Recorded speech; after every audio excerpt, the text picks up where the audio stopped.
Well, President-elect Donald Trump reaffirming one of his first priorities will be mass deportation of non-citizens. He told NBC News there's, quote, no choice, and, quote, it's not a question of a price tag. Next 11's Henry Rossoff joins us with a look into what mass deportation could look like here in New York. Henry. And the president-elect has yet to lay out a specific deportation plan, meaning this could apply to the nearly 200,000 migrants who've come to New York during the last 2 years claiming asylum, or it could apply to undocumented people who've been here for decades, including dreamers. We will begin the largest deportation operation in American history.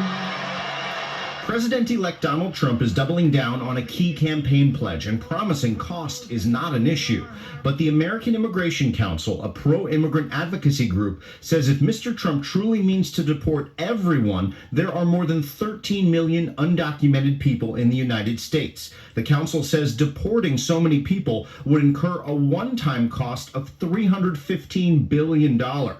It also says 4.6% of the U.S. workforce would be gone, with particularly big impacts on the construction, agriculture, and hospitality industries. On a human level, fear is growing in immigrant-friendly cities like New York, where there was a rally last night. Every single person that I come in contact with, the community I live in, everyone's going to be impacted. New York is a so-called sanctuary city, meaning the NYPD and other city agencies cannot by law cooperate with federal immigration officials. But under the weight of the migrant crisis that has strained his administration, Mayor Eric Adams has lamented the lack of cooperation with the feds, especially when it comes to migrants who commit crimes. Adams has been hesitant to criticize President-elect Trump's immigration rhetoric and would not say if he discussed deportations with Mr. Trump when they spoke by phone after the election. And again, I'm not going to go into private conversations. When pressed for specifics about what would happen at the extensive network of migrant shelters, NYPD Chief of Department Jeff Madry said little would change for now. We provide security out there already,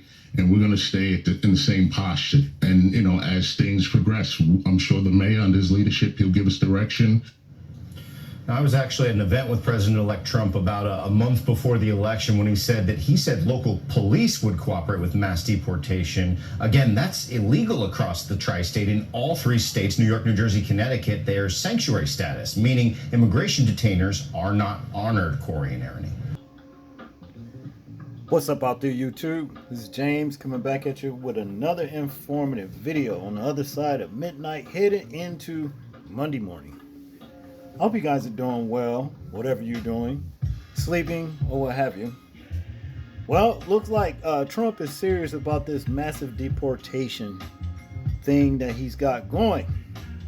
And we know that the Venezuelan and Haitian migrants are first on the list, okay? Now, as far as the Ukrainian migrants, I don't know. They might be able to dodge just for so long. But as you know, Trump and his boy, Putin, they cool like that. So more than likely, they may be getting the boot pretty soon too. And as for the big hit that the job industries will take, I'm sure there's more than enough Americans that will be, fulfilling those slots. People gonna need some work. That's just what it is. But here's what I come to talk about tonight. Censorship on social media. Now, just like Trump hates, immigration and these migrants flooding the country and what have you, undocumented, he hates censorship on social media because he was also a victim of being censored. And he's coming at these particular social media sites with a vengeance. And you know something? That's all right by me. Now, it was just I think it could have been Thursday. I did a video about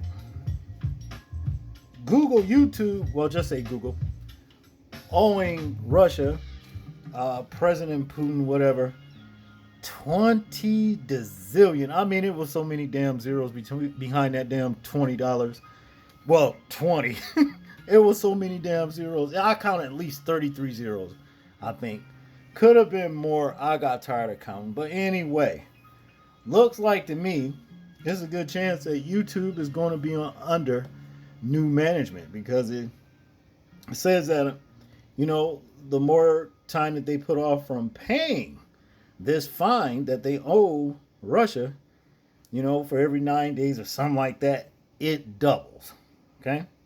So it's a good chance they might be under new management. But even if that's not the case, Trump is cracking down on unnecessary censorship. And we all have felt its unfair sting of unnecessary censorship. Okay? From the content creators to those of you, people out there that's on this platform, that's keeping this platform up just by coming here commenting on the content. You see what I'm saying? Even you guys, and it's just not fair. They erase your comments, you know what I mean? You people, some of you can just say, hey, I really like your content. You're doing a great job. Keep up the good work or what have you. And they'll erase it, things like that. But from what it seems like to me, their days are numbered. So without further ado, let's hear from Trump himself. Check this out. If we don't have free speech, then we just don't have a free country. It's as simple as that. If this most fundamental right is allowed to perish, then the rest of our rights and liberties will topple, just like dominoes, one by one. They'll go down. That's why today I'm announcing my plan to shatter the left-wing censorship regime and to reclaim the right to free speech for all Americans. And reclaim is a very important word in this case because they've taken it away. In recent weeks, bombshell reports have confirmed that a sinister group of deep state bureaucrats, Silicon Valley tyrants, left-wing activists, and depraved corporate news media have been conspiring to manipulate and silence the American people. They have collaborated to suppress vital information on everything from elections to public health. The censorship cartel must be dismantled and destroyed, and it must happen immediately. And here's my plan. First, within hours of my inauguration, I will sign an executive order banning any federal department or agency from colluding with any organization, business, or person to censor, limit, categorize, or impede the lawful speech of American citizens. I will then ban federal money from being used to label domestic speech as mis or disinformation. And I will begin the process of identifying and firing every federal bureaucrat who has engaged in domestic censorship, directly or indirectly, whether they are the Department of Homeland Security, the Department of Health, Human Services, the FBI, the DOJ, no matter who they are. Second, I will order the Department of Justice to investigate all parties involved in the new online censorship regime, which is absolutely destructive and terrible, and to aggressively prosecute any and all crimes identified. These include possible violations of federal civil rights law, campaign finance laws, federal election law, securities law, and antitrust laws, the Hatch Act, and a host of other potential criminal, civil, regulatory, and constitutional offenses. To assist in these efforts, I am urging House Republicans to immediately send preservation letters, and we have to do this right now, to the Biden administration, the Biden campaign, and every Silicon Valley tech giant, ordering them not to destroy evidence of censorship. Third, upon my inauguration as president, I will ask Congress to send a bill to my desk revising Section 230 to get big online platforms out of censorship business. From now on, digital platforms should only qualify for immunity protection under Section 230 if they meet high standards of neutrality, transparency, fairness, and non-discrimination.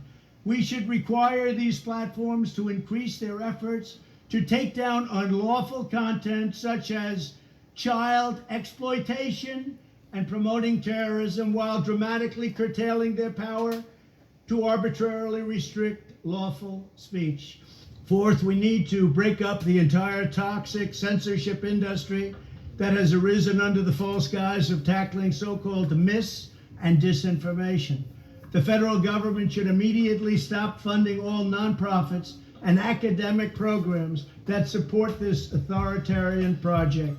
If any U.S. university is discovered to have engaged in censorship activities or election interferences in the past, such as flagging social media content for removal of blacklisting, those universities should lose federal research dollars and federal student loan support for a period of 5 years and maybe more.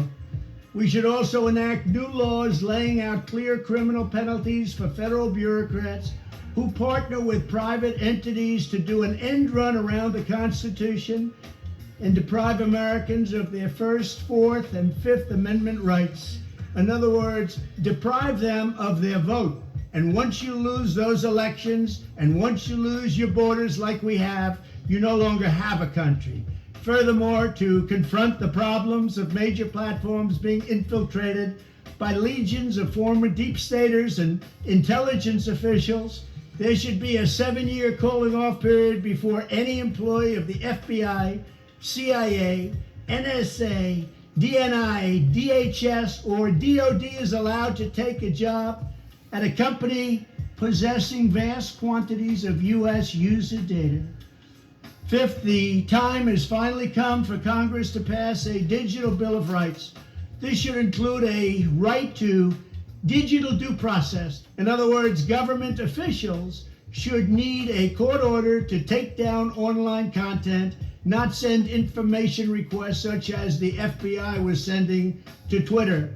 Furthermore, when users of big online platforms have their content or accounts removed, throttled, shadow banned, or otherwise restricted, no matter what name they use, they should have the right to be informed that it's happening, the right to a specific explanation of the reason why, and the right to a timely appeal. In addition, all users over the age of 18 should have the right to opt out of content moderation and curation entirely and receive an unmanipulated stream of information if they so choose. The fight for free speech is a matter of victory or death for America and for the survival of Western civilization itself. When I am president, this whole rotten system of censorship and information control will be ripped out of the system at large. There won't be anything left. By restoring free speech, we'll begin to reclaim our democracy and save our nation. Thank you, and God bless America. Damn, one thing for sure, he sure ain't got no problem with reading no teleprompter, I'll tell you that. Oh man, you know, he's on this with a vengeance. Now, that particular video right there was done a year ago, 2023. He said when he becomes president, so he must have knew he was going to get into office for 2024. And that's just what it is. So, all of this shadow banning, you know, and unfair taking down, you know, comments and videos and all of that kind of stuff just because somebody said something. You know, you got somebody sitting on the other side of the screen behind some controls, don't like a certain person because they said something they don't like. You know what I mean? That old kind of stuff. Little sensitive, little booger eaters. Y'all days are numbered. Trump finna get rid of all of that. You know, now, I don't agree with much, you know, with Trump. You know, and I know the nature of Trump. Don't think I don't. But I do agree with him on these two things right here. Immigration and censorship. And I must admit, you know, I do ride with that. And what his, you know, what he's intending to do about it. And that's just what it is. Now, I know it's going to be some things down the line that he's going to do that I'm not going to be down with. But be that as it is, look. We, for the ones that's of the people of the book, we done read the back of the book. You understand what I'm saying? And we know the outcome anyway. And that's just what it is. There's a good chance that Trump will bring in, you know, could World War III maybe. Who knows? But whatever it is, the Most High's children is ready. And that's all that matters. Well, now, that's all I got on this particular video right here, people. I want you guys to tell me what you think about this particular subject right here of censorship. in the comment section. That's if you can comment, So like, share, and subscribe. People, please remember to live your life as though we are being watched. Simply because we are. This is James, and I'm out. Peace.